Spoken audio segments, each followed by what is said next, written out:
Welcome back to another video in our Economic Data Simplified series, where I explain all the important economic data releases that come out and affect the markets, and of course how they relate to each other to help make you become a better trader and investor. And in today's video, we're going to be discussing the IBD Economic Optimism Index, which is a measure of consumer confidence. Now, while it may not be the most important of monthly consumer confidence reports, it stands out because it is released first each month. Therefore, it provides us with an indication of what we can anticipate from major releases like the Michigan Consumer Confidence Report, which we actually had today. Now, we will delve into those reports as well in upcoming videos, so be sure to subscribe to the channel and save the playlist.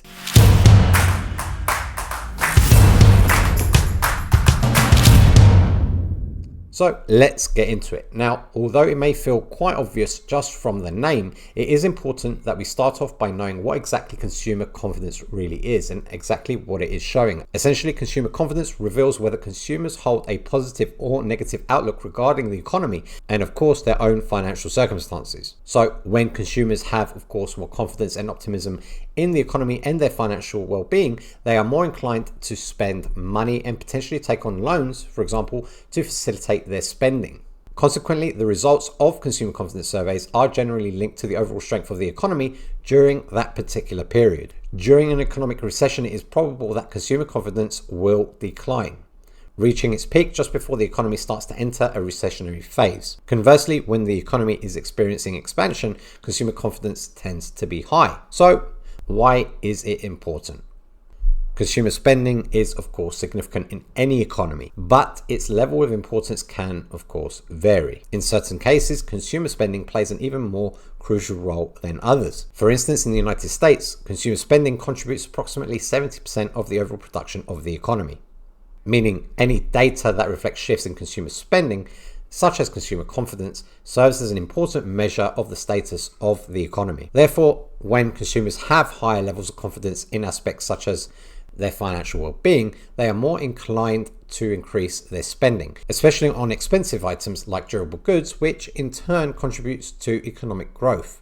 Additionally, increased consumer spending has a ripple effect for business confidence, as it provides justification for firms to expand their operations. Such expansion plans may involve hiring additional employees, thereby generating more jobs within the economy, as well as investing in fixed assets and so on. However, in contrast, if consumers start to harbor more pessimistic sentiments, then they might opt to save money as a precautionary measure due to uncertainty about future circumstances. This inclination towards saving could lead to a reduction in consumer spending, which consequently businesses may find it necessary to scale back their expansion plans. This could impede economic growth and, of course, result in a slowdown. As consumer spending holds a significant role in driving economic growth in the US, it also has the potential to impact decisions regarding fiscal and monetary policies. When consumer sentiment is high, indicating greater confidence, it translates into increased demand for goods and services. This in turn can spur job creation and result in a stronger labor market. However, this may also lead to an increase in inflation. In such cases, it is expected that the central bank, such as the Federal Reserve or any other governing monetary authority, may consider implementing measures to tighten monetary policy. Conversely, lower consumer confidence can contribute to lower inflation rates and a slower labor market if businesses reduce their hiring activities. In such situations, central banks may contemplate loosening their monetary policy to stimulate economic growth. So you can see how this is all interlinked. Another aspect that highlights the significance of these surveys is, of course, their timing, as they are typically released before hard data becomes available. For instance, the Personal Consumption Expenditure Measure, the PCE, reflects the actual consumer spending for a given month, but its release occurs in the subsequent month. Therefore, surveys like the IBD Optimism Index can serve as an early indicator for upcoming releases that will be available in the future. Basically, they provide valuable insights into consumer sentiment ahead of the release of more comprehensive data. So, to summarize, and as I mentioned earlier in this video, the IBD Economic Optimism Index is the first consumer confidence survey to be released within the monthly cycle.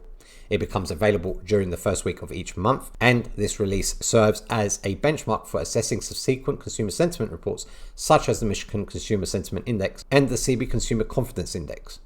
Now, when assessing and looking at the headline figures, they are relatively straightforward to understand. A reading above 50, 50 being the baseline, indicates that consumers are more optimistic, suggesting that consumers are more likely to continue spending money, contributing to economic growth. And conversely, a reading below 50 reflects a more pessimistic outlook amongst consumers, indicating a tendency to reduce spending. It's also important to note as well that the index comprises 3 sub-indexes that assesses participants' 6-month outlook on the economy, their personal financial situation in the next 6 months, and their perception of federal policies. These sub-indexes not only provide insights into future expectations, but also offer an indication of the approval levels towards the current government administration. Now, remember, in this video series, I aim to help you connect the dots between various releases and show you how they relate to each other.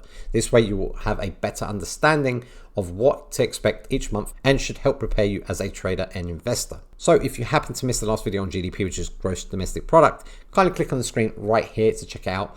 Or if you want to know more about other economic data releases, you can click this playlist right here to watch the series so far. Finally, if you found this video and of course this series helpful, please show your support by clicking the like button and help expand the reach of this video to other budding traders and investors. And of course, don't forget to subscribe so you won't miss out on any of the upcoming videos. See you guys on the next one. Take care.